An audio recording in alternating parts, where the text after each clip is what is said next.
know it. All right. I think we're rolling. Sweet. Yay. Awesome. Welcome, everybody. This is episode 2 of the Yinzhers podcast. And we're so happy that you're tuning in, whether it's on YouTube or Facebook or Twitter or listening after the fact. We're just so glad that you're here. And we wanted to take a minute up front to just thank you. We started this, we launched it a week ago, and we started talking about it seriously, I think 3 weeks ago. And your support and the positive responses to the first episode were just overwhelming. I know that Sam and Morgan and I just texted back and forth pretty constantly about how we couldn't believe how much it's taken off already and how much people are supporting us. So thank you very much for all of that. There was honestly one point where I think I texted you guys and said, pinching myself is not enough at this point. Like, someone kicked me in the face. This doesn't feel real. But yeah, it's been incredible. The support has been, we expected more negativity than we've received. And we can't thank you guys enough for that, because it's really been amazing. It really has been. So from the bottom of our hearts, thank you. And one of the ways that we want to express our gratitude is by sharing our merch with you. Yes, that's right. We have merch already, courtesy of Shenango Valley Clothing. You can find that on steelernation.com. And we have hoodies, shirts. We all ordered some, so we're waiting on those. But I've heard from credible sources that are not me that they're very soft and comfy. So if you want to get in on that action, that's all at steelernation.com. So before we get into this episode and the bulk of it, we did want to first introduce ourselves individually and also just kind of share the vision and the heart and what we're trying to accomplish with this podcast and this platform. And the three of us know and have experienced firsthand what it's like to be a woman in the sports industry, even just as fans. It's not easy a lot of the times. And it's difficult to convince people that you know what you're talking about. And it's exhausting to have to constantly feel like you need to convince people that you know what you're talking about. So what we wanted to do was create a platform where we bring women from the industry in, whether it's analysts, journalists, moms of players, wives of players, whatever. We don't really know exactly where we're headed yet, but we want to champion their voices and just encourage other women who will listen to this, that their voice does matter. And regardless of the fact that they are a woman and however many other voices are out there, they still should be heard and validated in that. And we're just so excited to be able to provide a place where we can cheer women on instead of tearing them down and telling them that they have to prove themselves. So we're really excited about that. And now we can share who we are a little bit. I'm Jordan. I live in Pittsburgh, and I've been a fan of all things Pittsburgh for my entire life. And I could not be more thrilled to be a part of this. And I still can't believe that I am a part of it, but it's awesome. And I can't wait to see where this goes. I'm Sam. I live in Arizona, as most of you know, so complete opposite weather of Pittsburgh at the current moment. I have been a Pittsburgh Steelers fan since I was a little girl. I was raised watching Steelers football every Sunday, and now Jordan is going to teach me Penguins hockey. So can't wait. Yes. I'm Morgan. She's teaching me too. We're going to have a master class. She's going to give us a master class, hockey for dummies.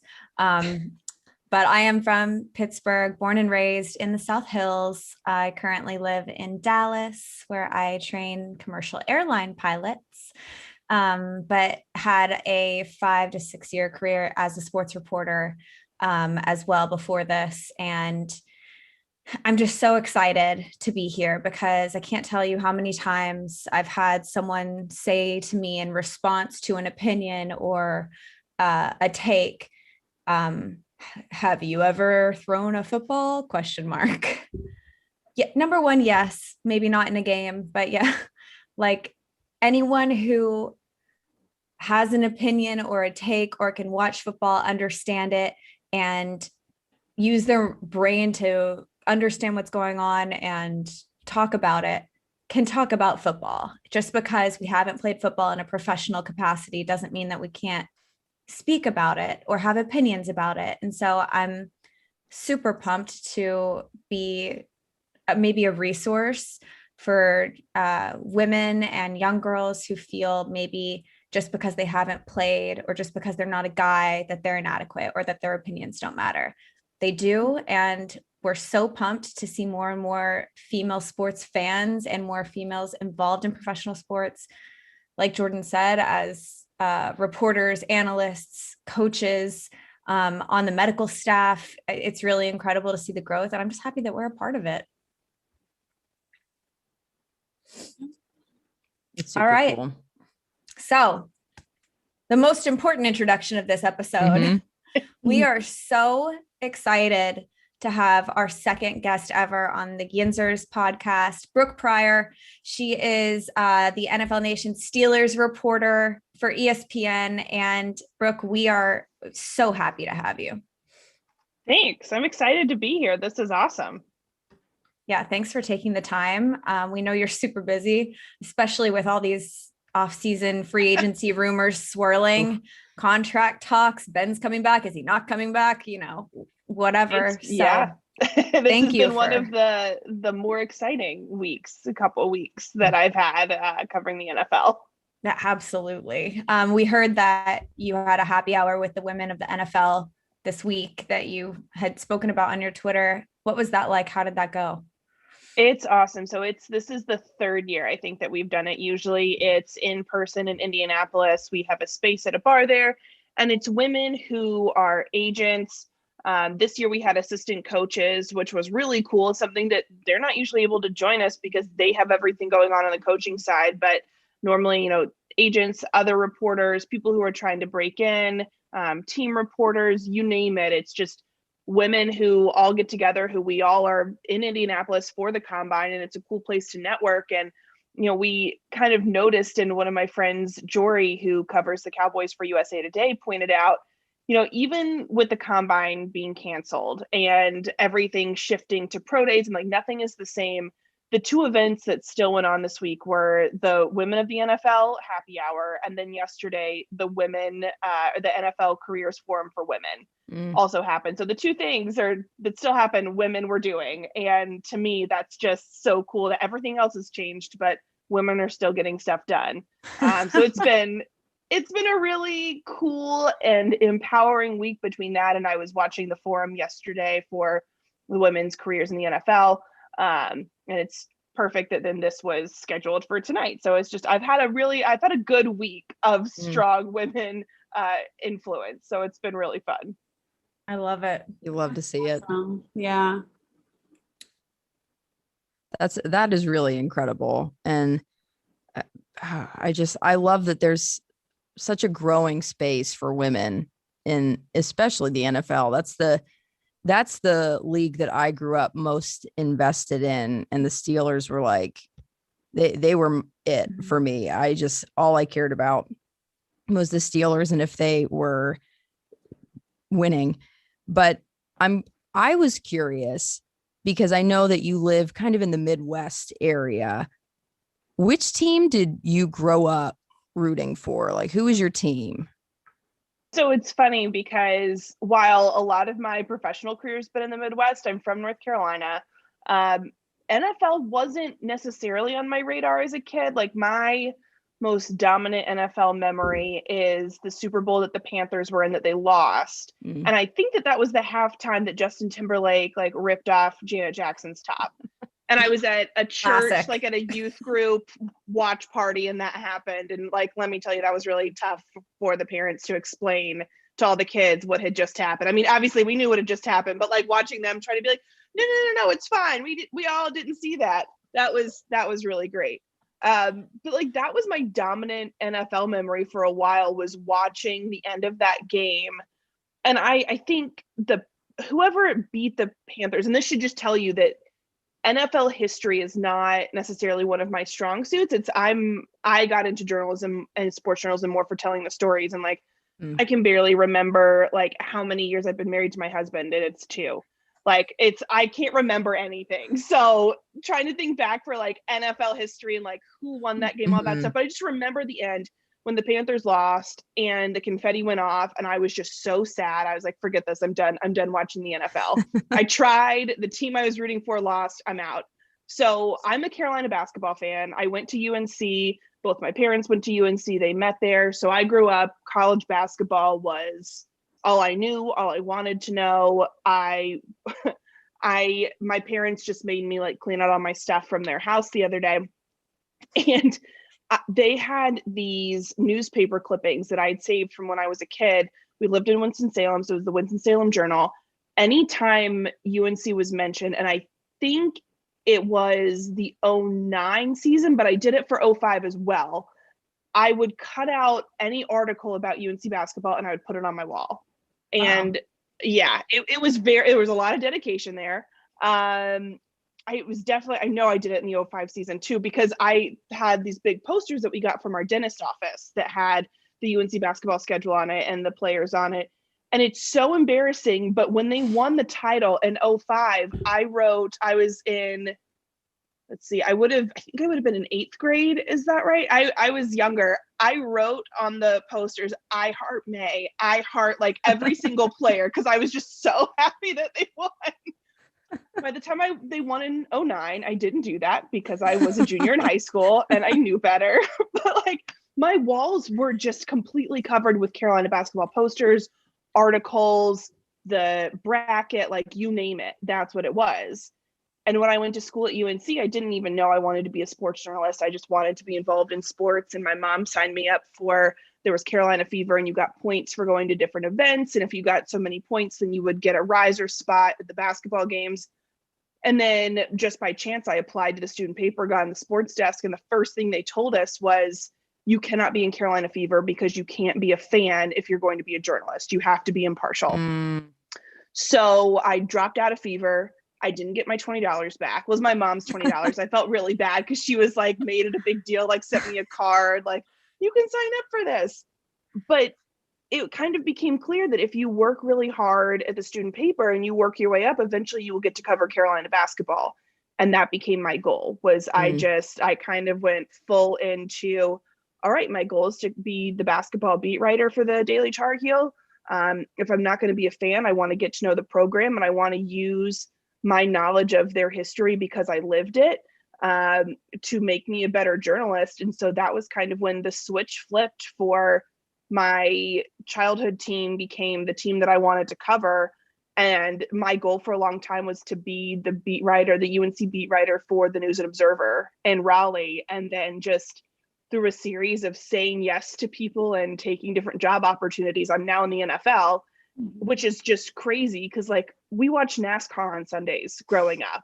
And like I would usually try to steal the remote from my dad when he fell asleep to flip it to a football game. But like, even so, it was not, the Panthers weren't very good, even though they went to a Super Bowl. It was all basketball. So it is just funny that now my life is run by something that I didn't necessarily think twice about as a kid. Wow. That is hilarious. Yeah. Oh my gosh. And I feel that newspaper clipping thing. I had so many of those cut out and taped up around my room in 6th and 7th grade, specifically the year the Steelers won the Super Bowl against the Seahawks. And I had a poster from the Pittsburgh Post-Gazette of Ben Roethlisberger. I kid you not, taped to my ceiling because I was convinced as a 7th grader I was going to marry him. So I wanted him to be the last thing that I saw every night before I went to bed. So I feel that on a very spiritual level.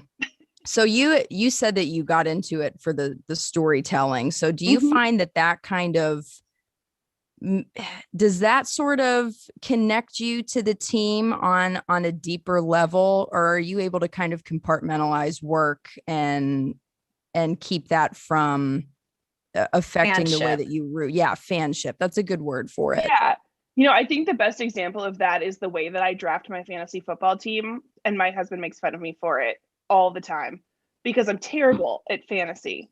But that's because I draft guys who I've covered or guys who I know their stories because and that's I think how I approach my job too, is I want people to feel connected with the players, and not just because they're the best one on the field or they scored the most points or they're in the most starring role. Like, I want you to know that, somebody just had a baby or somebody's family is doing this, or I want people who read my stuff and who are fans of the team to be like fans of the people of the team.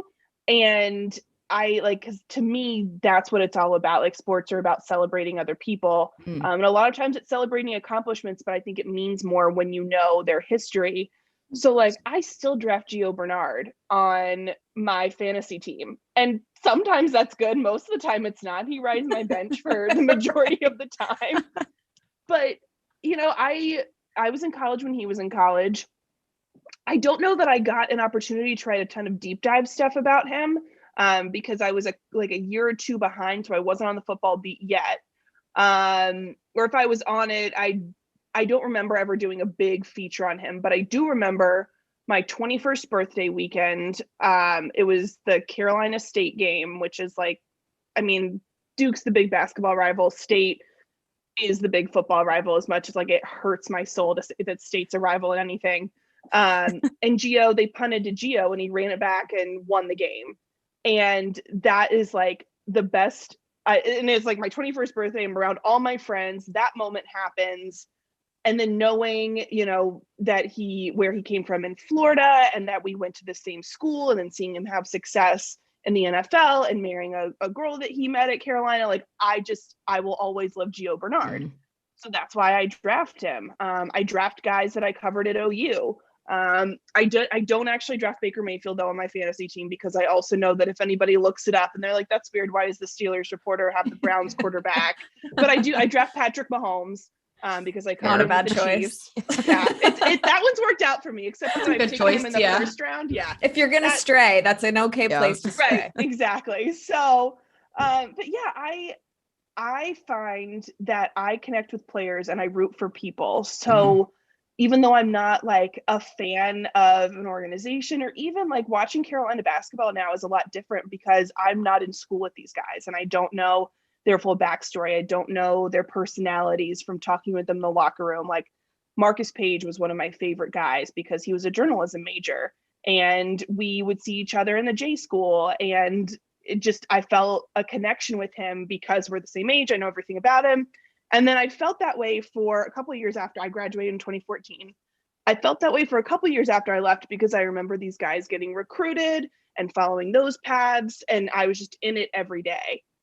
The older I get, the more I'm like, well, Kerwin Walton has cool hair and I like him. And Garrison Brooks has a really cool personality on social media. So I guess I like him. And every now and then I'll find a feature that I read and I'm like, oh, that's so cool.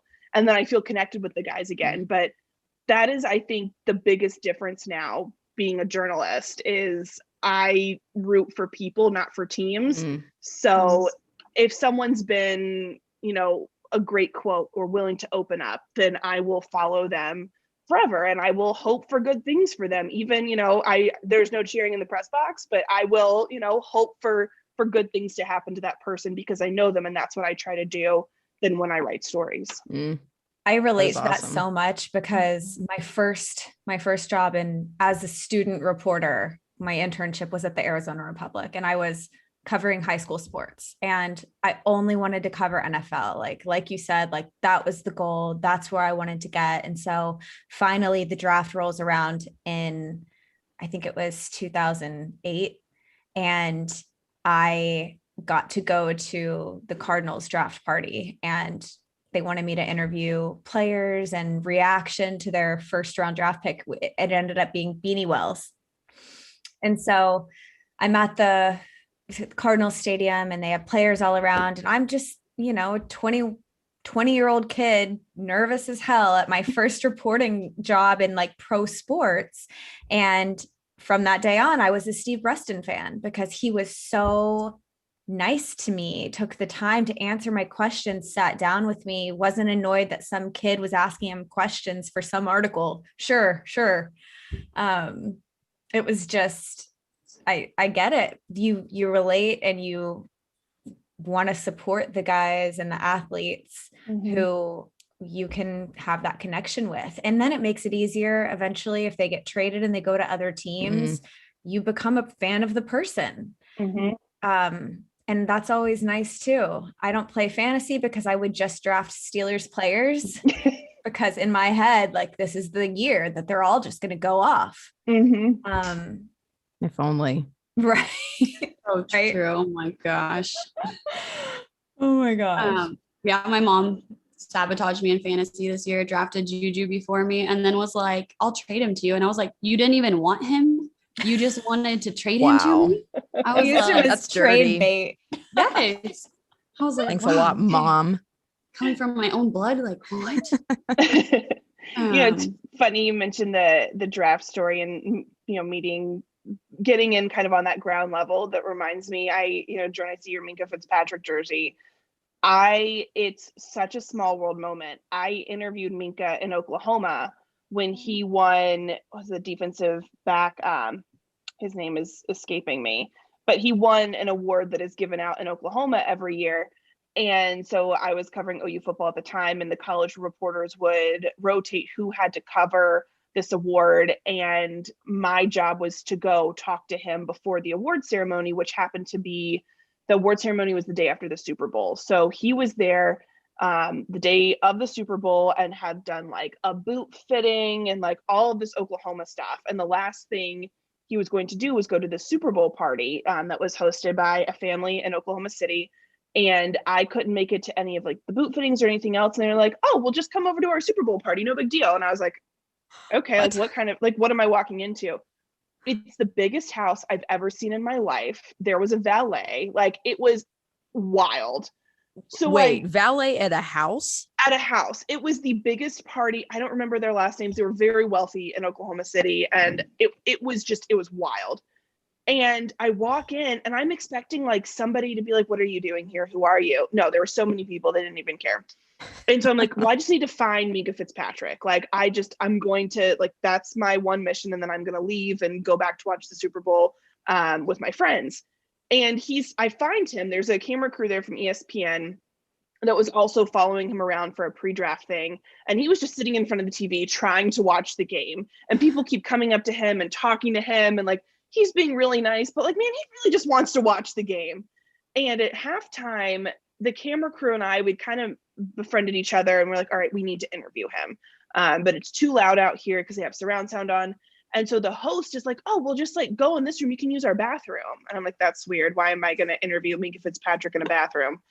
And I walk in and it's the biggest bathroom I have ever seen. Like legitimately bigger than the first floor of my house right now, because it had like multiple closets, a different room for the tub. It was huge. And so we end up like finding a space in there, and the camera crew and I go back and forth asking questions. And I remember at one point, like their bathtub was like recessed into the floor, like a pool or something.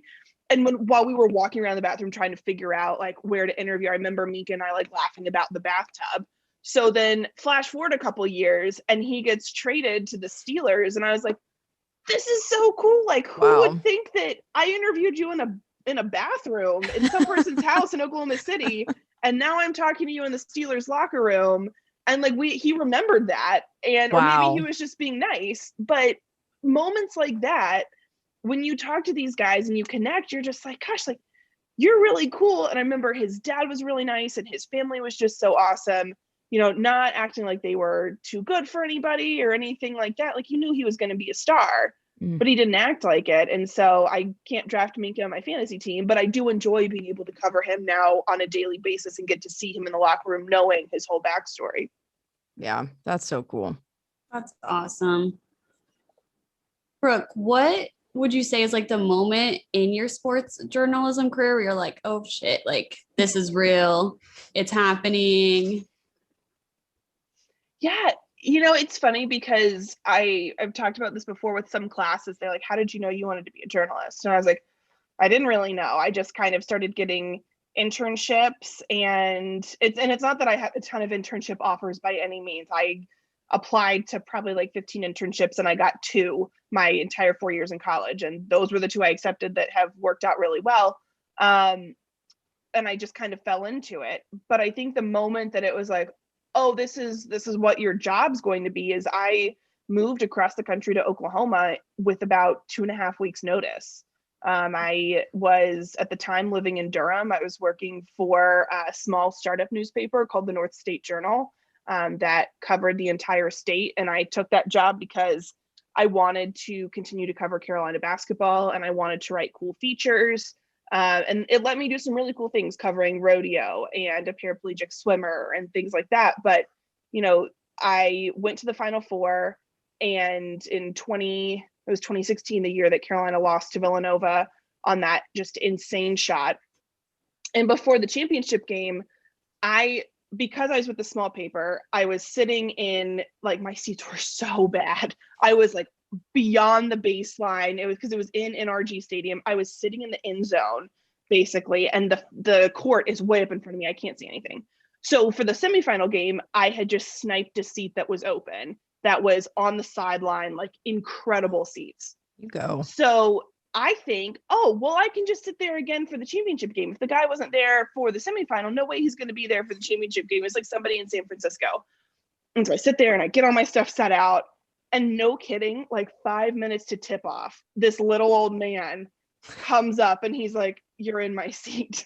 And I was like, I had to do the walk of shame with like my laptop cord and everything, shimmying out in my dress to like go back to the end zone seat.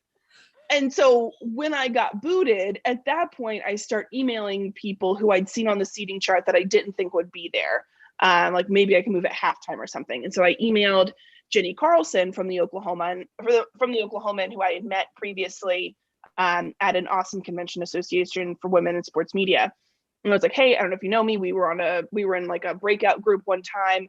Are you here? If you're not, can I have your seat? And she's like, nope, I'm not here. You can have my seat. And then I figured out her seat wasn't any better than mine.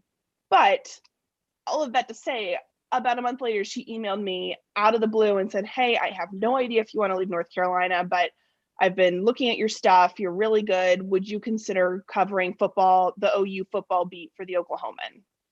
And I was like, well, actually, I do kind of want to get out and see some stuff and like see if I love sports reporting or if I just love Carolina basketball. And this is going to be the way that I figure that out. So I went through the interview process. They ended up changing sports editors in the middle, and I had to go through the whole thing again.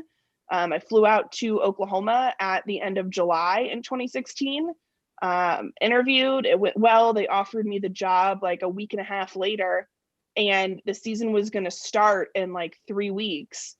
And all of a sudden I'm having to break my lease in Durham, figure out like how to pack stuff up, how to move. Like one of my coworkers ended up picking out my apartment in Oklahoma because it was crazy. I arrived the week of OU kicking off against Houston to start the season. Wow. Oh my Lord.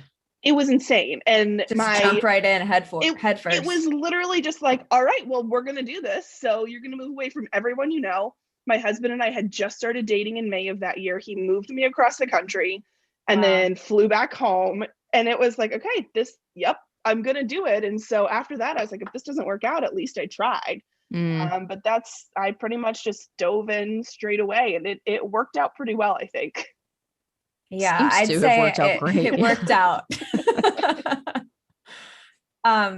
Brooke, as someone who has also worked in the sports industry, in the sports media industry, I know how hard it is, especially when you're first getting started, to feel like you have credibility, that you have respect that's, is deserved, but maybe other people don't think so much is yet. And how hard it is just to get someone to listen to you and trust you. what has been your experience as a female in the sports media industry? What's been like tough for you and what's been great? Yeah, it is really hard. I was just texting with someone today and we were talking about another woman in the industry, and we were talking about how difficult it can be just to get phone numbers, because when you go to the combine, you go to the Senior Bowl, yes, you're there to see the prospects, but it's more about networking, and a lot of that networking is in bars and it's late at night, and there's an awkward dance of like, I need your phone number to be a source, but I don't want you to think that I'm asking for your phone number so that you can like text me late at night, and like I don't want to give you the wrong idea. And it's just awkward. And I will never forget, like, there was an agent who, bless his heart, is like one of the nicest guys in the world, but I didn't know that at the time. And I met him at the Senior Bowl. One of my other friends introduced us. He was so great. And I hadn't asked for anybody's number yet. And he got up to leave. We were at a lobby bar at his hotel, or at least I assume it was his hotel. He exited like he was going back to like the lobby to then go up to his room, and he left. And I was like, oh crap, I didn't get his number. Like, and he was the agent of a coach that I was covering at the time. And I was like, crap, I needed to get that number. So I just jumped up and I kind of ran after him into the hotel lobby, got the number, everything's fine. But then as I was coming back, I was like, oh my God, like what are people going to think that I was like trying to go back to his room with him, or right? Because it's, like 3 a.m. It was, and as far as I know, nobody said anything, but it still sucks that my first thought is, crap, what are people going to think? Because they'd love to say, oh, the only reason you got there is you slept your way to the top, or you did something to manipulate your connections in one way or another. Of course, it's never your intelligence or your drive or your passion for the same thing that these people are passionate about. Yeah, and I had this moment earlier this week, and during the Super Bowl, I did a story on Lil Locust and MJ, who are coaching for the Bucks. And I used that to then talk to a bunch of other women who were assistant coaches in the league, to just talk about like where they were advancing, having diversity on the field and all of that. And I was texting with some of them, or asking for their numbers, sliding into their Twitter DMs to then get their numbers, and then texting them. And I just thought, God, this just feels so normal. Not like, we're instant best friends or anything, but I'm not anxious about how I'm wording my text. And I'm not anxious about wondering like, well, are they going to like, what time is it? Am I texting them at a wrong time? Like, I texted one of them this week before the happy hour that we did, because I saw that she was on the schedule to talk. And I was like, oh, it's so cool. I'm so happy to see you. She texted back like, yeah, I'm pumped. I wish that we were in person. I said, yeah, I mean, I'd rather have an open bar than pay for my own wine on my couch. And like, we laughed about it. And I was like, this is just so nice and normal. And it occurred to me, oh, this is how dudes feel all the time, texting assistants and agents. Like, they're not worried about, well, what are they going to think I'm saying, or think I'm like my ulterior motives are.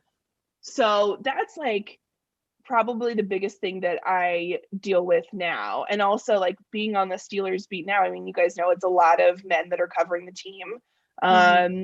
And there are some fans that would prefer it to stay that way, that routinely, will come after me on Twitter and be like, you're asking stupid questions, or why would you ask it that way? You're not good at what you do. You don't care about the right things. Like, oh, I'm glad Tomlin shut you down. I'm glad Ben shut you down.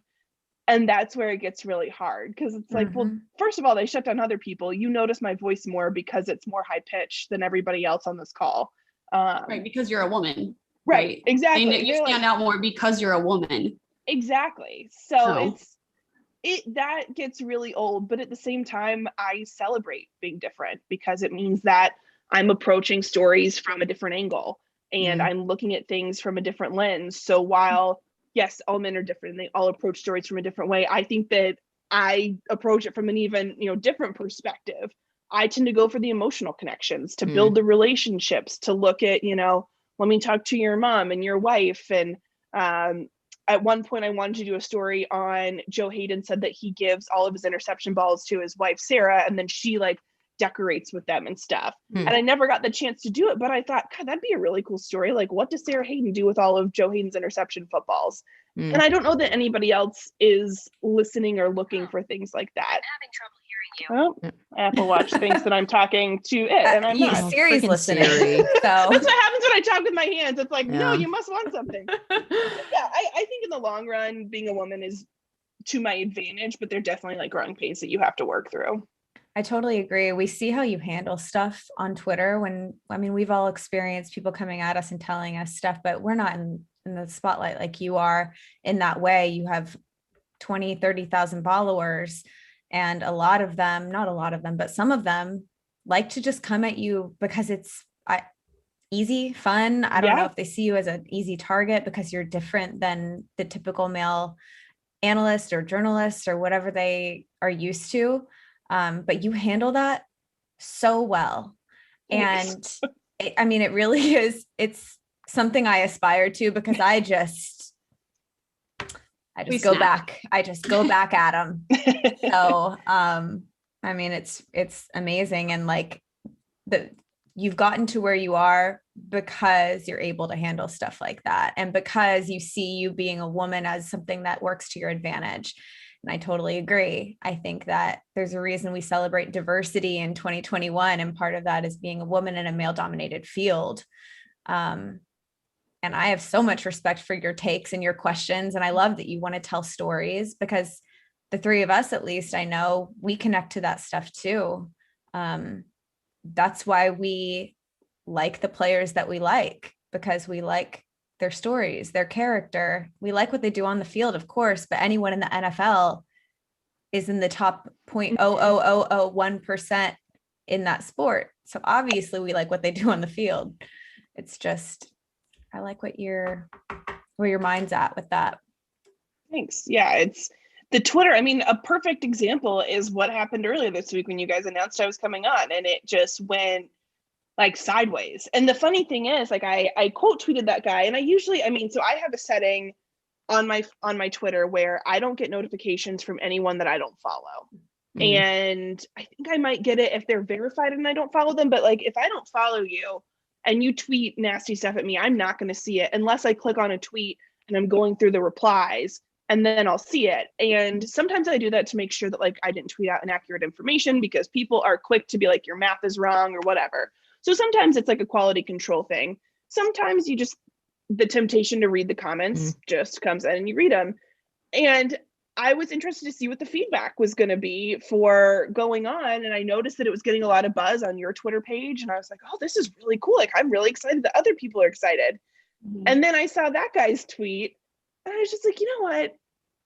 This is so stupid. And I think if it had been in response to anything else, but this is like, I'm excited to go on a podcast that's hosted by three women.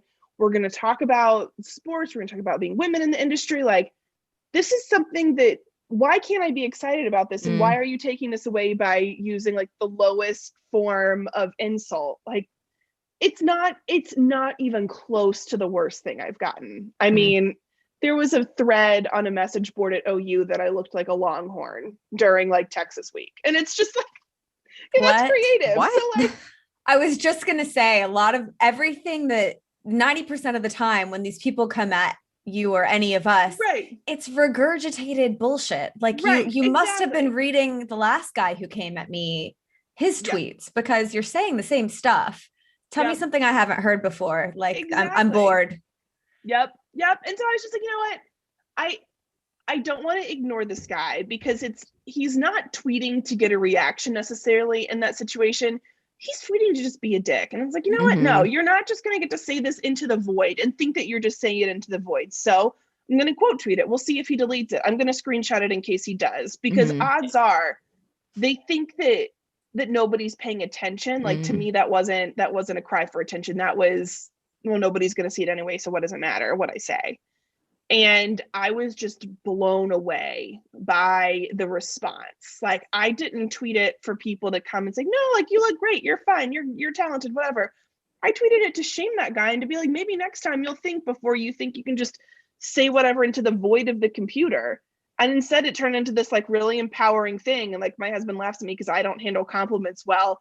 And the whole day I was just like, this is a lot. I didn't want this. This is cool, but this is a lot. Like, I'm not like actually torn up about it, but thank you, everybody. Well, it's a hard line. Like you say, you don't want to quote tweet them because you don't want to feel like you are giving them attention. Like you don't want them to think, oh, I can just say this and be a dick because people are going to give me attention, because there are some trolls that just do that. That's their whole purpose on that app. But then you do want to spotlight it and be like, this is what we deal with constantly. There's not any point in any one of our mentions that we can go and look and someone hasn't said something along those lines. And so it's hard.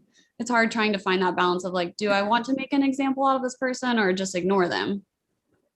And I think it was just the fact that you were coming on, you were announcing that you were coming on a podcast hosted by 3 women to talk as women about sports and struggles that we have, the things that we have to deal with as women. He was like, here, let me gift wrap you an example of what you're going to be talking about. Literally. Because it's just too perfect. Yeah. Yep. It's like, this is exactly it. And it's always the lowest hanging fruit, because typically it's just laziness that they, I don't know, but because when you're that much of a low life, it's just easy for you. It's right there. Yeah. But you really do handle it so well. And you set that standard for the rest of us that you can address it, you can ignore it, but you can always do it in a way that is not respectful to them, but respectful to yourself and to the people who follow you. And I just really appreciate that. And just, I mean, you've accomplished a lot. You said you graduated in what, 2014? So yeah, in less than 10 years, you're now working for ESPN. So I would say that's kind of a big deal. Like the gold standard. Yeah. So yeah. And it's probably to pinpoint like just one moment, but what are some of your proudest moments of your career to this point? Things that you've done that you've looked back on and thought, wow, I am so glad that I got to be a part of that. I'm really just the things that you're proud of. Yeah. It's funny because I'm sure a lot of writers feel this way, but every time I go back and read stuff that I wrote at like the Oklahoman, or even in some college stuff, the early stuff I don't want to read ever again. But some of the stuff that I did earlier in my career, I read it, I'm like, who wrote that? Like, that's really good. Like, I don't remember feeling this good about a story when I wrote it in the time. It's like when you look back at photos of yourself in college, you're like, oh my God, I was so thin. And at the time, like you felt like you were super fat. Like that's what it's like reading stories after the fact for me. But the ones that I look at and I'm just like, holy crap, like I can't believe I thought of that. Like how did I get this idea? But the biggest one that jumps to mind is when I was covering OU and Baker Mayfield was at the OU's at the Rose Bowl. Baker Mayfield is sick. And that was the biggest storyline all week was, and it's funny thinking about too, that now we're in COVID and like, that is again, the biggest storyline is who's healthy and who's not. But Baker had like a combination of the flu or strep or something. We didn't know what it was. And we didn't know if he was going to play. And I had seen him like a couple weeks earlier at an awards things. He was losing his voice and just really run down. So I wasn't super surprised that he's sick in this moment. But that's the biggest question. It's like, not only is he going to play in the game, that was kind of, they're like, no, he'll be fine. But like, he wasn't showing up to media availabilities. He hadn't done any interviews at all. There was nothing. And for a guy that like, he is that team, that was really tough all week. Like, what are we supposed to write about if Baker Mayfield isn't in the room? And then the whole story was, well, why isn't he in the room? How sick is he really? And so everybody was talking about Baker without talking to Baker. And of course, at the Rose Bowl, they control your access. You're not in a locker room. You get who's on the podium and that's it. And you're in there with like a couple hundred other media people that are all trying to write the same story. And so one day, one of like the biggest media days, Baker shows up at that availability. Like there was a buzz in the room and all of a sudden he kind of snuck in the back door and got up on a podium and everyone flocks to that podium. So it's like 20 people deep all the way around. I think I got a question. I don't even remember. And he barely had a voice. You could barely hear him. And I was just like, God, everyone is going to come out of this writing the same story. Baker Mayfield makes his triumphant appearance. And I kept thinking, well, how in the world did he get to this hotel where we're doing the interviews? Because the team bus had already left from where they were staying at like the JW downtown to whatever hotel we were at where the media stuff was. Like, did he take an Uber? Did his parents drive him? Like, did somebody from the university drive him over? Like, I'm just curious about the logistics of him. Like, everyone is going to write that he arrived, but I want to know how he arrived. And I started asking around. I asked some of the bus drivers, I asked the SID, and nobody was really sure, but each person had like a little bit more information. Like the SID was like, no, it wasn't us. Like, we didn't play in this. Cause I was also like, just a media stunt. Like, did OU orchestrate the whole thing? Because there were cameras of his arrival there. And so I was thinking like, well, this feels a little too Hollywood, and we're in LA. So like, it's, it would be par for the course. Right. So I just kept asking information. Finally found out from the bus driver. He was like, I think somebody from the hotel drove him over here. And I said, okay, all right, I need to get to the JW. So all I had with me was my phone, and I called an Uber, got in an Uber, took it to the JW. I don't have my bags with me. I don't have anything. Like, I don't even have a wallet. I just have my phone. And I just start walking around the lobby, and I found one of the bellhops, and I was like, hey, do you remember seeing this guy? And I'm like an SVU detective with like pictures on my phone. Like, do you know this man? Have you seen him? And the guy was like, oh yeah, he came down in the hotel probably like an hour ago with an older gentleman, and he needed a car. So we showed him to our like car service. And I was like, oh, that's great. Like, can I talk to the driver? And he's like, yeah, he should be out front. And there's a guy just like sitting in a black SUV out front. And he rolled down the window. And again, I was like, did you drive this guy? And like showing the picture of Baker. And he's like, gosh. Oh, yeah. And I forget what his name was. I think he was Armenian.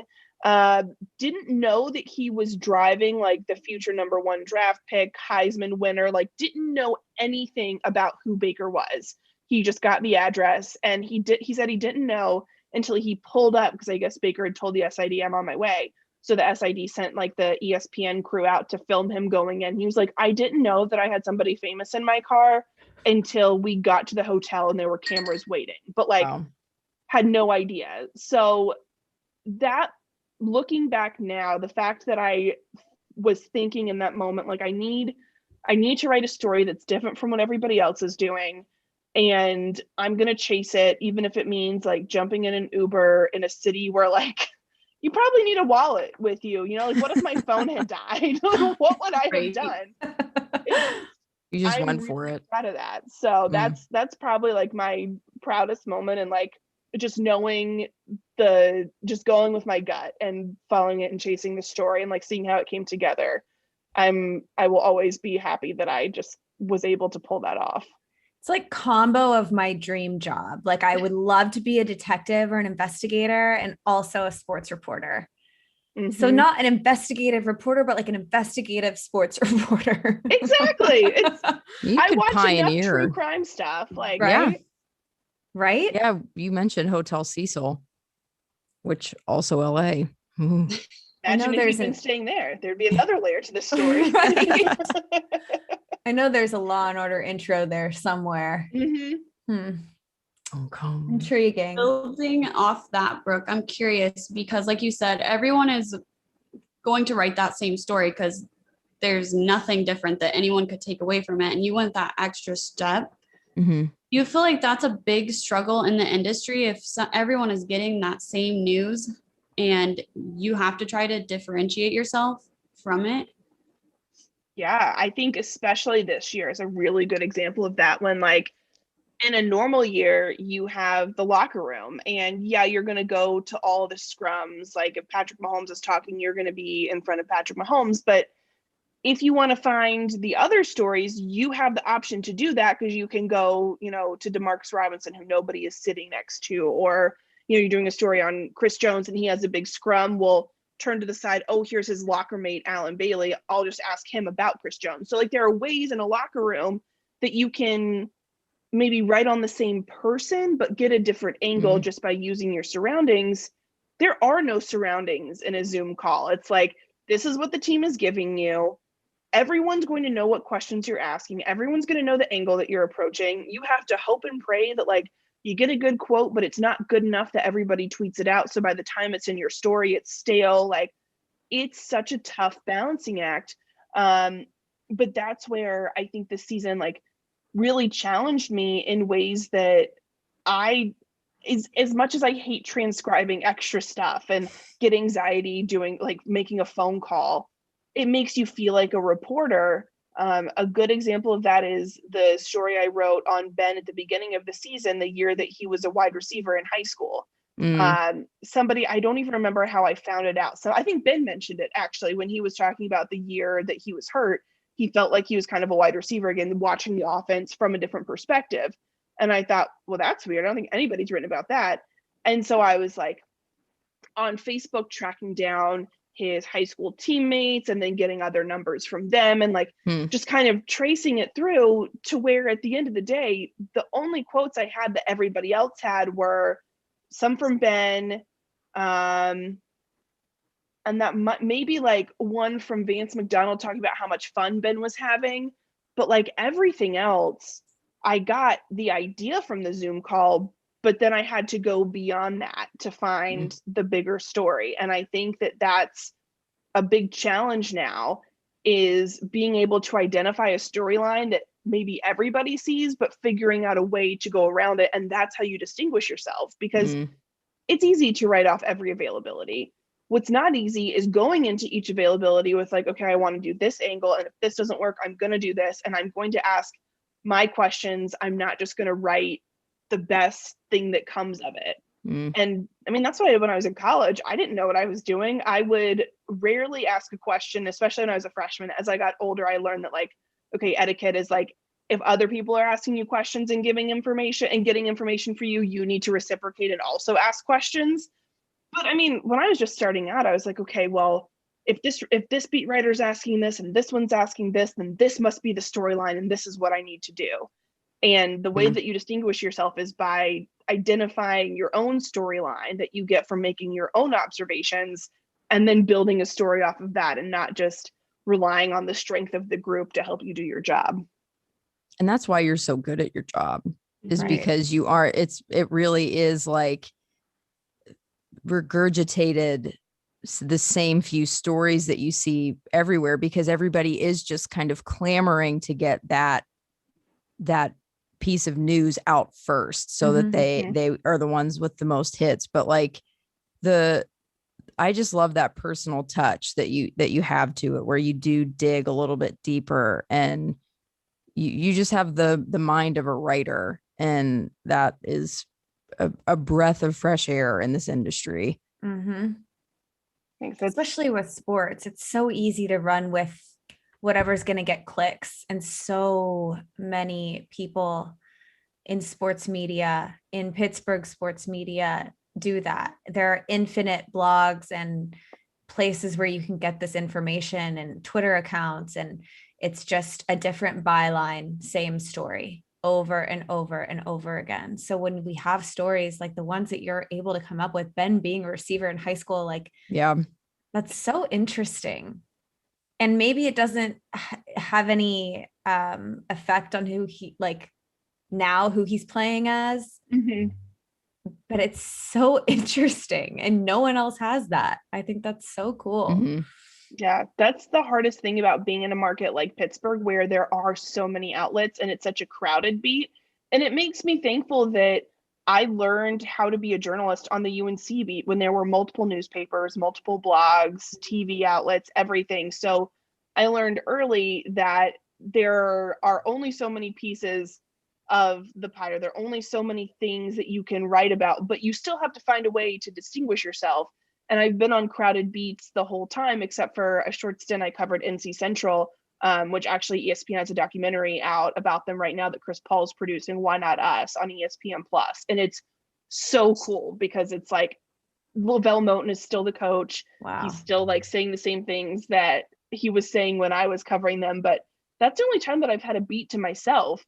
And it was kind of like, wait, what? Like, why aren't there other people? Like, I need the competition. I need to feel like well, I want to write it first and I want to write it the best. And I need somebody that like, I feel like I go toe to toe with, because it makes me elevate my own game. And that's, you know, here, like I look at Aditi at NFL Network and love what she does, love how she reports and the connections that she builds. And I think that it's because she's another woman. And I'm so glad that I have her here because she makes me want to keep upping my game. And we don't necessarily do the same medium, but I feel like I compete with her in like a healthy, friendly competition, and just like how we source, how we talk to people, the camaraderie that we build in the locker room. And it's, again, that's where I think that we have the edge as women in some cases, is we're just talking to guys about different stuff, and then we get different stories, and then it's easier to distinguish yourself. And like, yeah, we still have to do news stories sometimes, and that sucks.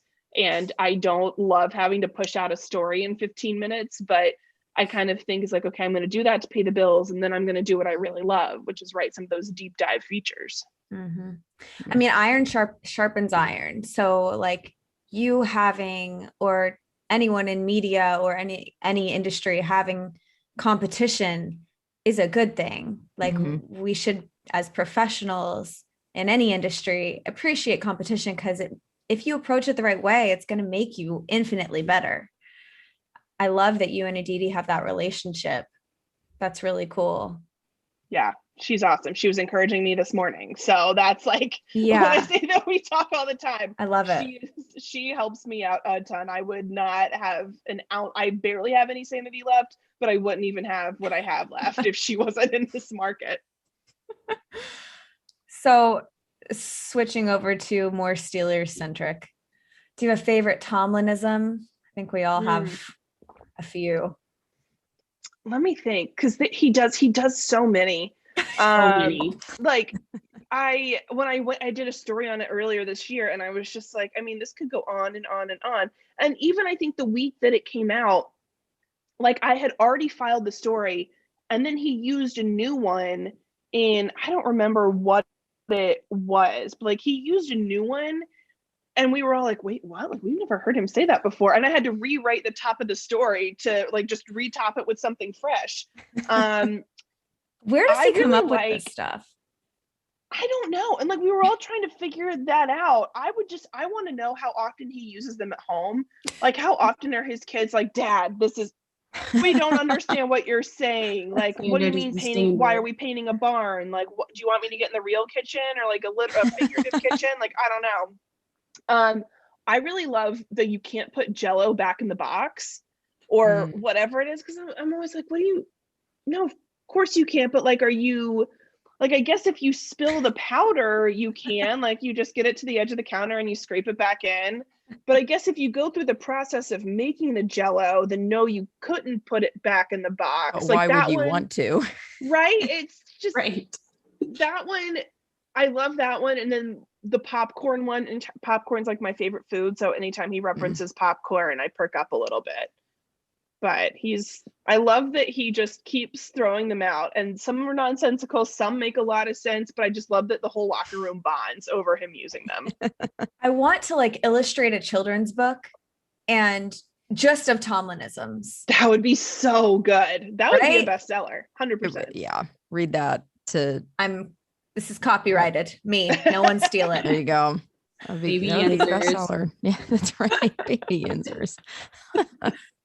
So sticking with the locker room, being a reporter and sitting in on these media scrums and press releases and stuff, you get to listen to the players, and obviously they don't tend to disclose a ton of information, but you're covering them all the time. You listen to them more than anybody else, really. So have you kind of developed sort of a sixth sense to read between the lines with them, kind of picking up on, I think this is probably what they're trying to communicate here, anything like that? Yeah. And I think that that's something that is one of the biggest things that I feel like I have to work on every time I join a new beat, because especially in Pittsburgh, like people who have covered Ben his entire career, I mean, like a Jerry Dulac or an Ed Bouchette, they know exactly what he's trying to say. And I think I know because I do listen to him a lot, but then I'm like, well, I've only listened to him for 2 years and they've listened to him for almost 18. So there are things that they're going to pick up on that I'm not going to pick up on. And that becomes a real big challenge. But I think in talking with guys like Eric Ebron is one of my favorites because I went to Carolina with him. And I remember interviewing him when he was at UNC. And then we reconnected a couple of years later when he made the Pro Bowl. And I happened to be there covering the Chiefs. Like guys who, I think that's the biggest thing that like comes with time. So guys that I have that relationship with, that it's more than just like a year or two, it's easier to start like filling in the blanks and figuring out what they're actually trying to say. And I mean, Mike Tomlin's a big one that I'm starting to understand more because he gives even less than the players. Like he might talk for 30 minutes, but he's not giving you any information in those 30 minutes. And I've gotten decently good at deciphering what he's trying to say between the lines. Like, oh, he specifically didn't mention this person. That's significant. Watch that. Or he brought up using this person in this scheme and they haven't been in there before. And like, he didn't say that on accident. Like he is very good at communicating stuff without saying it in his mannerisms, in the tone, and all of that. And that's something that I think is just going to come with more time for me and being able to completely decipher what all the guys are saying. But yeah, I mean, when you talk to a guy long enough, like I got pretty good with Baker Mayfield at OU, figuring out what he was trying to say, that it's just, and this year made it a lot tougher too, because they're uncomfortable on Zooms. We're uncomfortable on Zooms. I take a lot of reading from, facial expressions and body language and like if they laugh, that I cannot wait until we get back in the locker room so I can keep building those relationships and keep trying to like decipher what guys are trying to say. Yeah, that limited access has to be brutal. A pain. It's not fun, but hopefully we'll get back in there and it will make our jobs. I mean, they'll be smellier because we'll be in locker rooms and those are, people are always like, God, it must be so cool that you're in the locker room. I'm like, no, it really stinks. Quite literally. I was going to say, what's the worst thing about having to be in a locker room, but it's gotta be the smell. Yeah, it's the smell. And it's also like, I mean, there's an awkwardness, right? Because like these guys are trying to like get changed, get out of there, get out to practice or leave the field after the game. Like there's also just like, I mean, if somebody tried to interview me in the locker room at the YMCA, I would be uncomfortable, but this is also like, they know this is part of the job. They signed up for it. Right. This is how it works. But as someone that's in there and like the worst is when you're in the center of the room and like there's a scrum going on, you're like, okay, I don't need that guy, but I'm looking for someone who isn't in the room yet. So you have to do this like scan around the room where you're turning around to like check the tops of the lockers to look at names with a quick glance down to just see if they're there, but not like make anybody think that you're trying to like look around the room. The dance is just, it's so awkward. Trying to figure out that timing. You have to get it like scientific. I remember my first time in a locker room, my instinct was turn around and leave. Like, I'm not supposed to be here. I need to go. But you can't. You have to stay. You're in like, there look the at whole the ceiling. time. Yeah. Yep. It is. And then I always wear heels at games, even though, I mean, I'm 5'10", but I love wearing heels in post-game locker rooms so that I can see over the scrum. The problem is though that like there is stuff all over the floor and I've come so close to getting like caught on a strap of a bag that's on the ground, like almost just busting it. And like you don't want to be then like the girl that rolled her ankle in heels in the locker room because nobody else is having that problem. But like I also want to be able to see over the cameras and everything else. So it's it's pick your battles. I didn't realize you were so tall, Brooke. Yes, I am taller than a lot of the running backs. So that's like my favorite thing is when they're like, I'm 6 feet tall. I'm like, I can see over your head. No, you're not. That's my measurement. That's how I know how accurate it is. That's hilarious. Okay. That's interesting. That's weird. So I'm 5'10" and I have heels on and I'm seeing right over you. Yep. Like, I don't think Do you have a favorite Steelers player to interview? I know you mentioned Eric Ebron, but there has to be, right, someone, especially Eric Ebron, especially his personality is just out there. I imagine he's super fun, but is there anyone else that you're just drawn to? Joe Hayden is one who I will be grateful to for a long time, because I just think his demeanor is really, really good. He's really laid back and just like a really nice guy. And there was a time in 2019, I found out that he was leading the DB's meetings on Tuesdays or Thursdays. I don't remember which day, but like it was a player-led meeting. They figured out a way to coordinate who brings in food on what day. And like he was there, it stood up and like, all right, we're going to go through film, who has questions. And like, it was just something that I thought was really cool and something that doesn't happen a lot. Like usually all that stuff is coach led, but he, from the other DBs I had talked to, said that it was just easier to learn in those environments because you weren't afraid to ask questions, things like that. So I had interviewed everyone for this story except Joe. Like Joe had not been in the locker room for like a week and a half. And I was just like, oh my God, like and he wasn't in post game or I needed to do other stuff post game. He hadn't been like a significant player. So finally, like the story's going to run on a Thursday, which means it has to be filed on Wednesday. I think it was Wednesday or maybe it was Monday, whatever it was. I had like a day until my deadline and I'm in the locker room and I don't see him. And there's like 5 minutes until it closes. And I was like, I'm just going to stand here until locker room closes just to please try to get him. And he walks from the locker, from like the shower area into the equipment room. So, I mean, he was like in the physical room for all of like 10 seconds. And I looked at one of the PR guys, Michael, and I was like, oh, he's here, but now he's in the other room. And Michael was like, well, I can see that he's just like sitting over there. And at this point, like locker room's about to close. And he's like, we'll just hang out here, like just in case he comes out, whatever. And it's like just me and 3 other reporters were standing and waiting. And locker room closes. I'm like, Michael, could you please just go ask him and just say like, hey, Brooke has a couple questions. Here's the story. I would really like your voice. Like I can't do the story without you. And he went and asked, and Joe was like, oh yeah, sure. I'll come talk to her. And the other reporters were like, you know what? This is a one-on-one. Like with this, we're not going to do a big scrum. We'll leave. So a ton of credit to them for doing that. And Joe came out and we talked for like 15 minutes after the locker room closed, just about, these meetings and what it meant and how he got the idea, and was just so nice and so gracious with his time.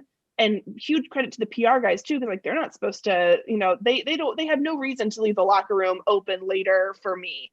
And other players could get mad that I'm still in there, but it was empty except for me and Joe and the PR guy that was still standing there. And he made my story, and he's always just been so nice. And so he might not have like the biggest like Ebron like personality or give you super quotable things all the time, but I am just so grateful because again, like he didn't know me super well. We like said hello in passing and stuff, but he made my story. So he will always be one of my favorite interviews for that reason. And a guy that I would also put on my fantasy team if I drafted defensive players. Right. Me too. Joe Hayden is one of my favorite Steelers, and he hasn't been around forever. Like he played for the enemy, and thank God they were stupid and got rid of him. But I will be so upset if, the rumor is that he may be a cap casualty. I pray that that's not the case, because I don't know how I will go on without Joe Hayden. But it would be a massive mistake. Jordan, you're exactly right. He's magnetic. Like he's got a personality that just draws you in, and just you can't help but love him. And his relationship with his wife is amazing. They are so cute together. I love that he gives her a ball every single time he gets an interception. Yeah, that's awesome. That's so cool. But yeah, I will be devastated if Joe doesn't stick around. So I hope that they just extend him. Just let's make this easy. Just push off the cap hit another year. That's the Steeler way. Yeah, exactly. Right. Kick the future me problem. Kick the can down the road. We'll worry about it in 2025. Right. Exactly. Don't have to worry about it now. Right. Brooke, in a male-dominated field, we've talked about this a million times. What's your advice to maybe young girls or girls in college who are thinking about pursuing a career, not just in sports media, not just in sports as an agent or anything like that, but any male dominated field, what's the best advice you have for them? I think what I tell people, and this, it applies to journalists, but it can apply to everything, is just show up. That's, to me, it can apply in so many different ways, but I look at it like, you might not want to go to practice that day and stand there because you're not really going to get anything and it's cold and whatever. And there are definitely days when I lose that battle. But I think that just showing up and continuing to be there and show them like, you're not backing down. You're going to come to work every day. You're going to do your job. You can get ripped apart on Twitter. You're still going to show up. I mean, a great example is when I was covering the Chiefs, I went through a lot of Twitter trolling and people getting mad at me for reporting on the Tyreek Hill stuff. And it escalated to the point that my information was being threatened to be doxxed. And there was this guy that was just going after me and tweeting like, I know what floor you live on in your apartment building. I see you with your dog. Like, it was awful. And that happened while I was at Chiefs training camp. I was in a practice and getting calls from like my editor being like, you have to call the police, you have to file a report, like all this stuff. I was so close to falling apart that day. And all I wanted to do was go home. Like, I didn't want to be there anymore. I didn't want to do that job anymore. It sucked. And wouldn't you know it, that was the day that Tyreek was talking for the first time since everything had happened. And I didn't want to be there. Like, not only was my information like being threatened to be doxxed literally that day and escalated to a point that I have to contact the police, but there's been a whole summer of stuff that has gone on, and like the reporting and people not being happy with it, and like all of these things that I didn't want to be there. But I was like, no, you know what? I have to show up. I have to do my job. And so I went down there. I went to the media scrum. And not only was I in the scrum, I was like, I can't just stand here and not ask a question. Like, I need to ask something. And whatever I ask, probably somebody else was going to ask too. But I just need to show that, like, I'm not afraid. I'm not going to back down, and just show up and do your job. And that's what I did. And there were so many things that, like, it was terrifying. I mean, I cried after. Like, it's okay to cry. It's okay to like be emotional when you're doing your job and like things happen that like we're dealing with so much. Like, it was a lot, but just being there, to me, even if like in the moment it sucks and in the moment you're like, why am I doing this? I don't want to be here. Just show up, because down the road it pays off, because down the road they're like, wow, she was going through this and she still came. Or wow, she was in the locker room every single day. And like, especially now on this beat, I mean, when you look at this market, the other papers and other outlets have multiple beat writers, so they can like rotate through who shows up on what day, and like somebody's off Fridays, somebody's off Mondays. It's just me. Wow. So it makes me thankful that I was taught early on, and that I had examples of people in front of me who showed up every day. Like Jenny Carlson at the Oklahoman would write something that would anger a college football team, and yet she would still show up for availability the next day or show up at that game. Like, seeing women in front of me who were working really hard and didn't let, people tell them, we don't like what you're doing, whatever, like, didn't matter what the public opinion was, they still showed up to everything. Like, go to high school games, go to that extra practice, like go to that community event that you're like, this is so stupid. Why do I want to see like the team just shake the hand of a firefighter and leave? Like, that's dumb. But like, it's not, because if it means enough for them to spend their time there, spend some of your time there too. Like, you might not get a story out of every little community event thing, but it builds a relationship. It shows them that like you're around, you care what they care about. And like, I went to Vance McDonald's, the Convoy of Hope in 2019, went to that event, and it was so cool seeing him so excited for it, because it was something he's passionate about. And it's like, to me, it's just important to show up to everything. And like, even if it's not the sports industry, show up to the extra conferences, if there's extra enrichment classes, like just go to everything you can, so that you have no excuse, or no one else has an excuse to demean you or put you down or say, well, she's not working hard enough, why is she here? And you can be like, no, this is my track record. Look at all the stuff that I did. Look at all the things that I showed up to that I learn from. I deserve to be here. I worked hard to be here. Mm-hmm. And so I think that can apply in any industry. And it's something that like I challenge myself to do, even when I don't want to log on to an extra Zoom call or do an extra interview. Like, no, just keep showing up. We talk about a lot about how specifically like being a woman makes it harder to succeed in certain areas.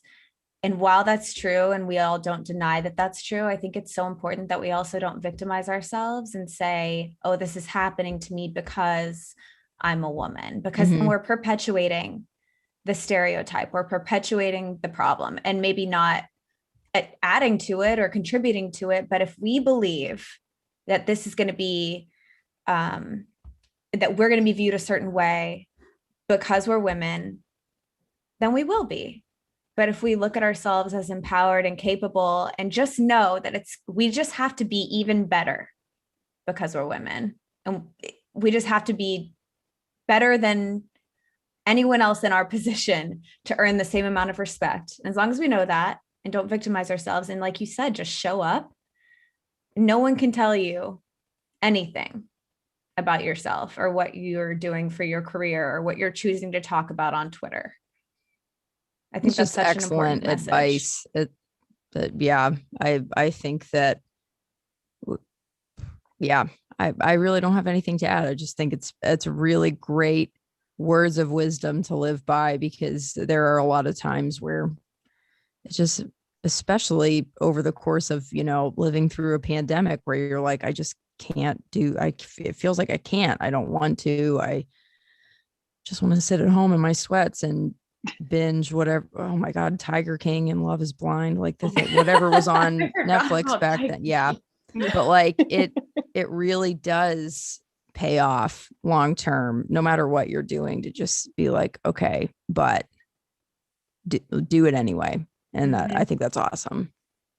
Yeah, that's sometimes I think my bosses hate me for it. I mean, I've covered 2 Super Bowls for ESPN or been a part of the coverage, and I was not assigned initially to cover either one. Like sometimes just showing up can be like, show up for the fun stuff too.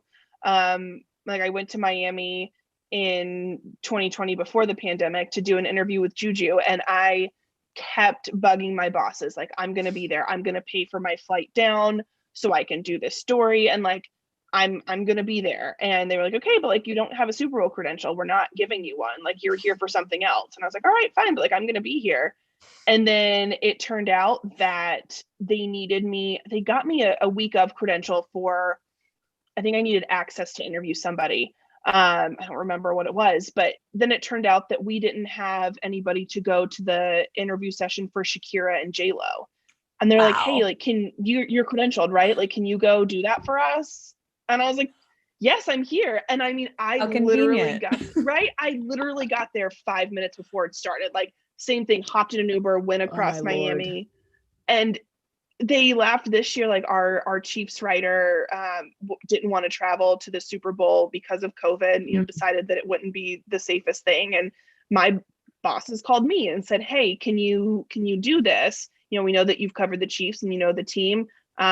We would like you to go do that. And I was like, yes, I'll be there. I have my N95s and my face shield and everything, but like, just keep showing up, because then people eventually know, like, oh, you're the girl, you're the woman who shows up. We can trust you with this. And it's really cool when that starts to pay off. Absolutely. Let's transition to some Steelers news talk real quick. There's a little bit of it. A little bit. A little tiny bit. First off, biggest story this week, Big Ben. Is he coming back? Is he not coming back? Ryan Tolner, Ben Roethlisberger's agent, came out with a statement saying they had met with the Steelers front office and that both parties wanted to make something work. And then the Steelers shortly after verified that with a statement from Art Rooney too. Twitter went crazy thinking, oh, done deal, Ben's back. Either this is the worst decision ever, or thank God, one last ride. Let's go. Stairway to 7. We all know that until pen's put to paper, like nothing's official. But the feeling is that Ben's going to come back. So Brooke, what's like been the insight or reaction to this? Before we talked with Kevin Colbert and he said the whole thing of like, Ben's our quarterback today, I thought that he was coming back. To me, promoting Matt Canada, you're keeping some continuity there. You're doing things that still retain like the most carryover for a quarterback in his last season. And at that point, Marquise Pouncey hadn't retired. And from what I was told, was still on the fence about it. And so I kind of felt like things were breaking in a way to make it easier for Ben to return. And then Pouncey retires. And I was like, well, he could still decide to come back. And then Colbert says the today thing. And I was like, oh, they said that about Jared Goff and now he's in Detroit. So exactly. That's not what you want to hear. But I think it also makes sense that he wants to come back because he's a guy who's motivated, like we all are, by hearing people say that he can't do it or that he should retire or you need to step out. And so I think in a lot of ways, I'm sure he was hurt by that, and that motivates him to come back even more. And the team, it's tough to part with a guy who's been the face of your franchise for so long and won 2 Super Bowls. I mean, this has been the guy. And yeah, I mean, I know that there were tough partings with Troy Polamalu and Hines Ward, and like those things didn't end great. And it kind of looked like, well, are we going to go that direction? But Kevin Colbert said that, or I think it was Art Rooney second, also said, we owe it to Ben to have a conversation about how he wants his season to end or how he wants his career to end.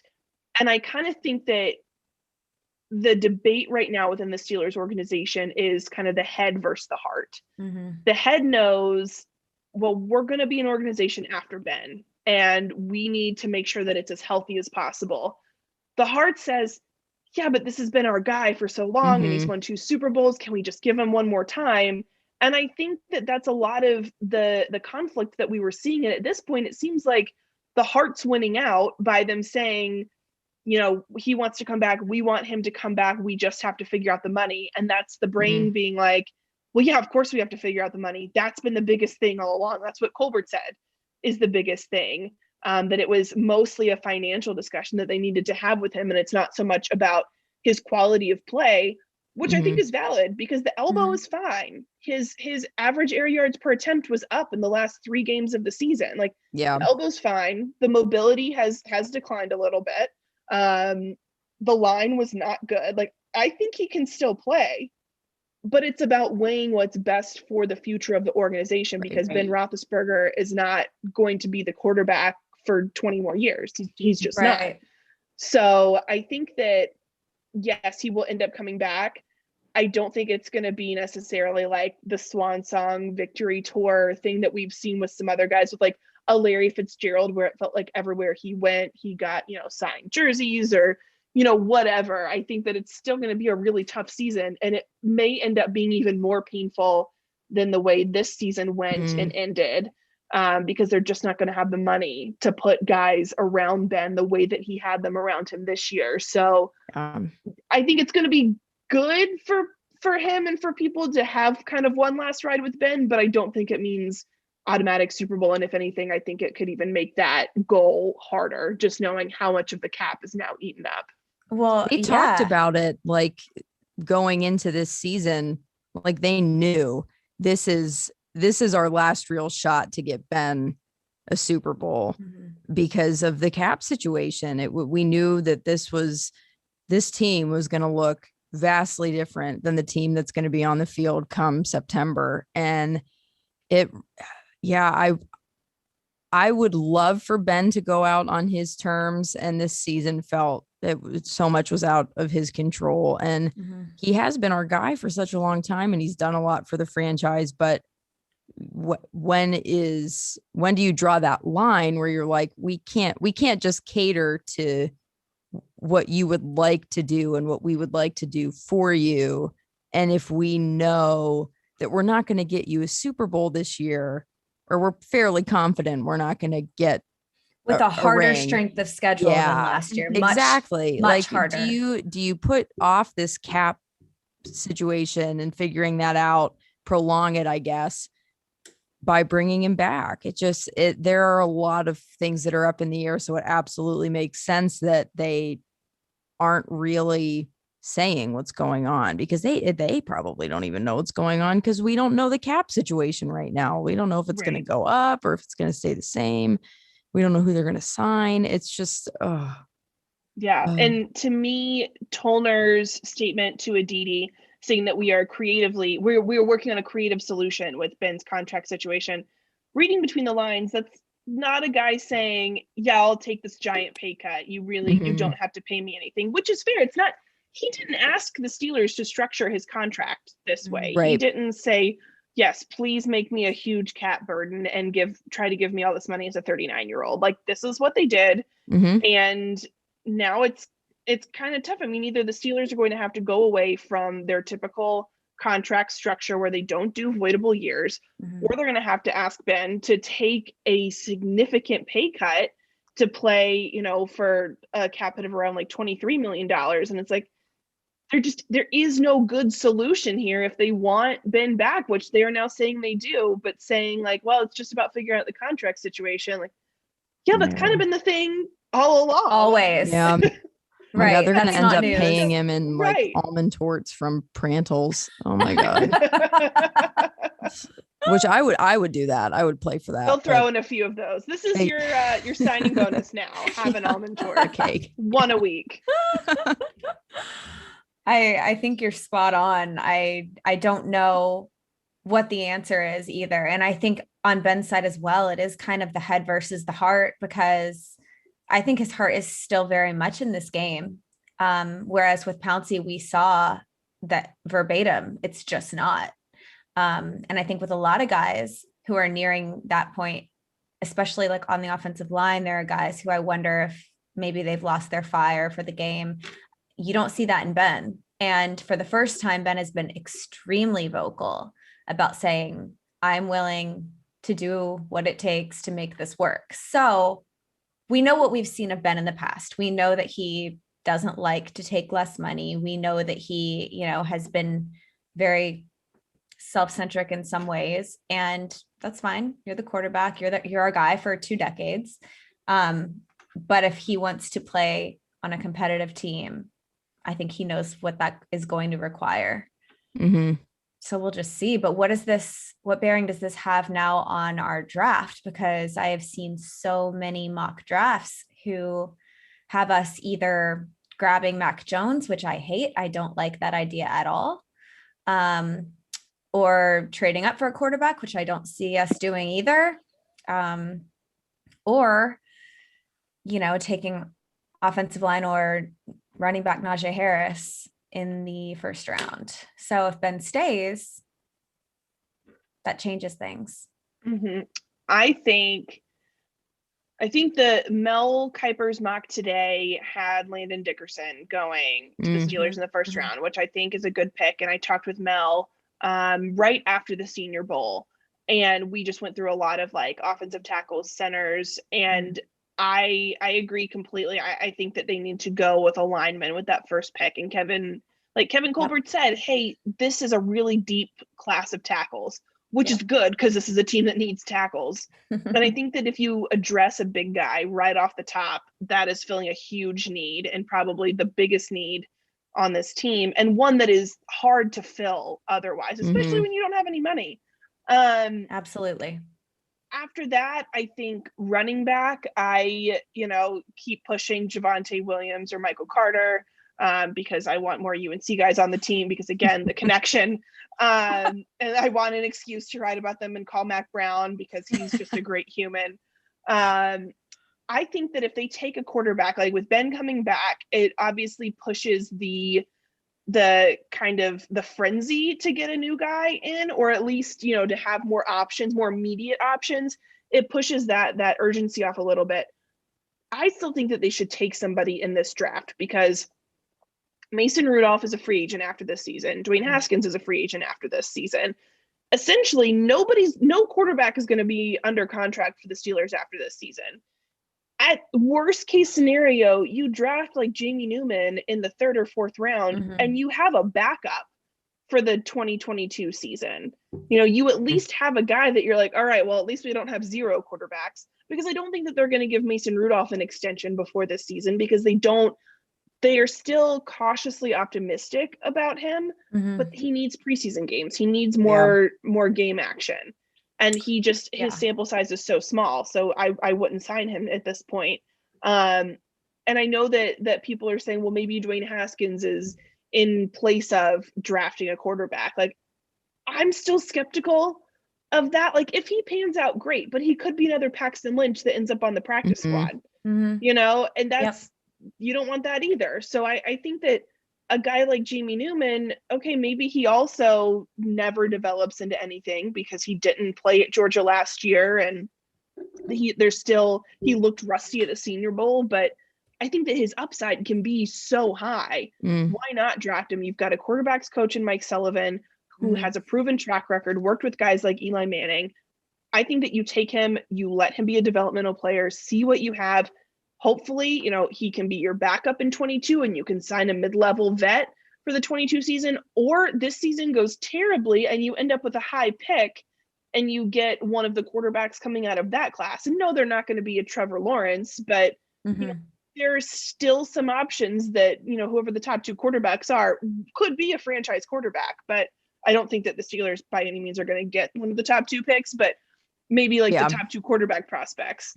So I just think that you can't not get another quarterback this year, even if it's like Ian Book in the 6th or 7th. Like you need to keep filling that room and trying guys out with the assumption that Rudolph will not be coming back.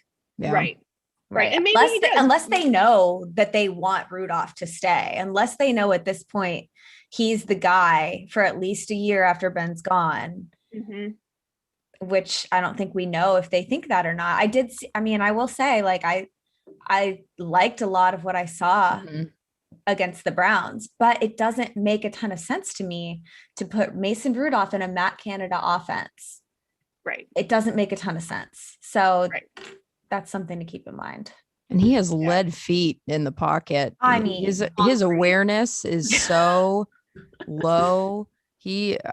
I just have like this image seared in my brain of him just standing still with a defender. I think it was the Browns game, or I can't remember, but just right behind him, sacked him. He had no idea that guy was back there. It's like, oh God. Is this what we have to look forward to when Ben leaves? I like to have him as insurance. I think he could be better than he is. I really do. Like, I think he's a solid backup right now, and he could develop into he's got such an arm quarterback. Yeah. But like you said, Brooke, it seems like they want him to be the guy, but I don't think they have enough proof to believe that he's the guy, and that you really can't. Is too small. Yeah. They keep talking him up, but you wonder if that's for maybe trade bait or something like that. Yeah, it could be. And I do think that he has improved in the last season when we weren't seeing him on the field, but in practice. To me, having Matt Canada as the dedicated quarterbacks coach is huge, because he didn't have that. Randy Fichtner was kind of dividing his attention between the quarterbacks and being the offensive coordinator. And then he doesn't have Ben in front of him to, you know, to see what he's doing and learn from him. So I think that last year was the first year that he really had some normalcy and some time to really develop without either being like thrown in to be the starter or, you know, figure it out for himself. So I think that there's still hope that he could be the guy, but the biggest thing is just game action that he just doesn't have. You're right. No, I agree 100%. Brooke, I wanted to ask, so we saw today that Steeler Nation Unite did an interview with Devin Bush. So during that, Devin's saying right now that he's ahead of schedule, which is going to be great. I mean, we knew that he would be back before the season started, but he was such a key piece that we just saw that defense kind of fall apart when he got injured. But have you heard anything else about any of the other players, like what their time schedule is looking like for injuries? I mean, I think everybody's on track. I mean, it kind of stinks because the other big injury that I think about needing to to heal up and get back on track is Bud Dupree, but the Steelers can't afford to bring him back. But a guy like Zach Banner, I actually ran into Zach at Costco the other day. He looked great from what I could see in the sweats. I mean, and he's out on the West Coast now training. I mean, he's a guy that I think the Steelers, he's a free agent, but like they'll bring him back. He'll be, you know, a low risk, not super expensive. It stinks that he got hurt last year, but I think it will help keep him with the organization because he won't be able to fetch a huge high mark or a huge contract on the open market. But, you know, as far as I know, everyone is progressing like they should. And I think that's good because this time a year ago, we were like watching 8-second videos of Ben throwing a football in a high school gym, being like, oh, is the elbow there? Is it okay? Like I was at a friend's wedding when that happened in between like the ceremony and the reception at a bar with my friends, like, oh my God, look, I've been through a football. Like I need to go write about this right now. So it's nice to not hang on every single second of Twitter videos of that stuff. Right. Yeah, you can just kind of let it happen as it happens.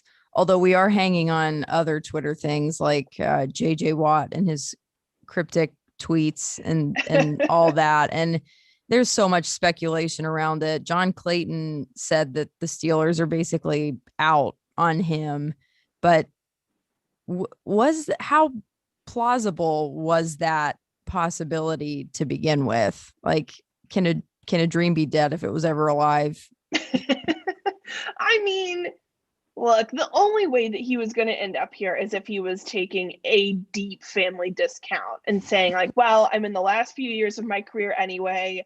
I'm mad that TJ's the favorite uncle. I'm going to move out here and really make this an actual contest, you know? And like, it's right. Derek said, it's been a dream for all of us to play together. Like, this is what we really want. And maybe that dream isn't dead, even if he signs somewhere else, you know, like maybe he goes somewhere else on a short deal and then eventually comes to the Steelers when, you know, nobody wants him, which I don't see that ever happening. But I think that for him to come here with the Steelers cap situation and with all the other needs they have, I mean, do they really want to dedicate that much money to a defensive end when, like, yeah, it'd be great to have him. Nobody's going to say no to JJ Watt, but if he could play offensive line, it'd be a lot easier sell to bring him in, you know? Maybe he could make the switch. Right. Like I think he could. JJ can do anything. Can you play center? We don't know until we try. Yeah. They can Tight practice end. in Wisconsin. Yeah. Just flip him over. But yeah. If Ben was a receiver at one point, JJ can swap lines. Easily. I think so. I mean, the Watt brothers, all three of them could play an entire side. Like, who needs 11 guys when you just have 3 Watts? Like, that's the same thing. That's the football math. Oh my gosh. It checks out in my brain. I agree. I'm never good at math, but it adds up. I was told there would be no math in sports journalism. So that's as far as I will ever You go. make your own math. Yeah. I remember in journalism school that we had to take like journalism math. I was at that point that I decided I wanted to do nothing that would ever involve journalism math because not good. Math is stupid. No, when I was in school, we had to take to get into the journalism school, and they've done away with this requirement, thank God. But you had to take Econ 101 to get into the journalism school and pass it, which it's not a given just because I'm taking it. Like I tried it my freshman year, dropped it after right at the drop deadline. And then the next year got lucky that the most beloved professor that was teaching it was retiring. So he was super chill and there was always a steep curve, but not for Professor Burns. I never would have gotten into the J school because I never would have been able to pass Econ 101. And I can't tell you anything about supply and demand. And there were always kumquats involved. And I just, some kind of graph. Yeah. Right. I don't know. Teach me how to do my taxes. That's more important. Right? Teach me how to file a freelancer tax thing. Exactly. Something you're going to actually use. Mm-hmm. Applicable math. Mm-hmm. Yeah. A novel concept. So think about the stuff you learned in high school too, some of the algebra, you're when I have never used that. No, I have my phone calculator. I don't need to know how to do mental math. Great. There's no point. Cosine and whatever else. That's the only word I can remember. Cosine. Whatever. Oh my God. Any other Steelers news? Anything going on?